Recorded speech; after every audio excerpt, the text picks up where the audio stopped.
Qué excelente día nos ha dado Dios. Este día quería compartir con ustedes sobre uno de los conceptos más importantes que debemos de tener muy en cuenta en cuanto al reino de Dios. En este caso vamos a hablar sobre la autoridad. Romanos 13:12 nos dice, de modo que quien se opone a la autoridad, a lo que establecido por Dios resiste, y los que se resisten acarrean condenación para sí mismos. Romanos 13:3 también dice, porque los magistrados, sistema de gobierno, no están para infundir el temor al que hace el bien, sino al malo. ¿Quieres pues no temer a la autoridad? Haz lo bueno y tendrás alabanza de ella. También Primera de Corintios 15:24 nos dice, luego el fin, cuando entregue el reino al Dios y Padre, cuando haya suprimido todo dominio, toda autoridad y potencia. Segunda de Corintios 10:8 nos dice, porque aunque me glorié algo más todavía de nuestra autoridad, la cual el Señor nos dio para edificación y no para vuestra destrucción, no me avergonzaré. Porque aunque me glorié algo más todavía de nuestra autoridad, la cual el Señor nos dio para edificación y no para vuestra destrucción, no me avergonzaré. Segunda de Corintios 13:10 dice, por esto os escribo, estando ausente, para no usar severidad cuando esté presente conforme a la autoridad que el Señor me ha dado para edificación y no para destrucción. Esto nos dice que el concepto de la palabra autoridad se ha corrompido en los sistemas de gobierno que están actualmente a cargo de nosotros acá en la tierra. Pero la autoridad que viene de Dios es para edificación y no para destrucción. En lecciones futuras vamos a profundizar un poco más sobre la autoridad. Efesios 1:21 dice, sobre todo principado y autoridad y poder y señorío, y sobre todo nombre que se nombra no solo en este siglo, sino también en el venidero. En la carta de Pablo a Tito, en el capítulo 2, versículo 15, nos dice, esto habla y exhorta y reprende con toda autoridad, nadie te menosprecie. Aquí estamos viendo que la autoridad existe para promover, no para oprimir. Para promover, no para oprimir. Una cosa muy importante que tenemos que tener en cuenta es que si nosotros caminamos 100% lo más posible bajo los principios y la autoridad del reino de Dios, seremos gobernadores juntamente con él. Para apoyar esto, podemos ver en el versículo 2 del capítulo 26 del último libro de la Biblia, que dice, al que venciere y guardare mis obras hasta el fin, yo le daré autoridad sobre las naciones. Regresando a los evangelios, empezando por Mateo capítulo 7 versículo 29, vemos que todos se asombraban al ver la autoridad de los discípulos y de Jesús. Mateo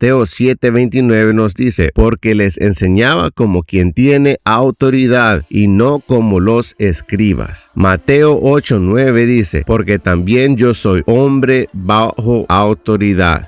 Acá vemos al centurión que reconocía el verdadero concepto de autoridad porque él trabajaba bajo un reino, que en ese caso era el reino de Roma y otros, y dice Mateo 8:9, porque también yo soy hombre bajo autoridad y tengo bajo mis órdenes soldados, y digo a este ve y va, y al otro ven y viene, y a mi siervo haz esto y lo hace. También en la misión a sus 12 discípulos podemos ver en Mateo 10:1 que nos dice, entonces llamando a sus 12 discípulos les dio autoridad sobre los espíritus inmundos para que los echasen fuera, porque ellos no pertenecen acá y están operando ilegalmente. Y dice, para sanar toda enfermedad y toda dolencia. Mateo 21:23 dice, cuando vino al templo, los principales sacerdotes y los ancianos del pueblo se acercaron a él mientras enseñaba y le dijeron, ¿con qué autoridad haces estas cosas? ¿Y quién te dio esta autoridad? Ya todos sabemos que él responde claramente que por el bautismo de Juan él recibió esta autoridad. Profundizaremos en esto en lecciones futuras. Mateo 21:24 también dice, respondiendo Jesús les dijo, yo también os haré una pregunta, y si me la contestáis, también yo os diré con qué autoridad hago estas cosas. Excelente respuesta. Y como ya estudiamos, una de las señales más importantes que reflejan el reino de los cielos, seguimos apoyando con esos versículos que dicen, y todos se asombraron en tal manera que discutían entre sí diciendo, ¿qué es esto? ¿Qué nueva doctrina es esta? Que con autoridad manda aún a los espíritus inmundos y le obedecen. Podemos ver esto en Marcos 1:27. Marcos 3:15 también nos dice, y quien tuviesen autoridad para sanar enfermedades y para echar fuera demonios. Marcos 6:7 dice, después llamó a los 12 y comenzó a enviarlos de dos en dos y les dio autoridad sobre los espíritus inmundos. Vamos a terminar con broche de oro leyendo en el libro de Apocalipsis 2:26 y Apocalipsis 12:10 que dicen, al que venciere y guardare mis obras hasta el fin, yo le daré autoridad sobre las naciones. Apocalipsis 12:10 dice, entonces oí una gran voz en el cielo que decía, ahora ha venido la salvación, el poder y el reino de nuestro Dios y la autoridad de su Cristo, porque ha sido lanzado fuera el acusador de nuestros hermanos, el que los acusaba delante de nuestro Dios día y noche. ¡Wow! ¡Qué excelente palabra!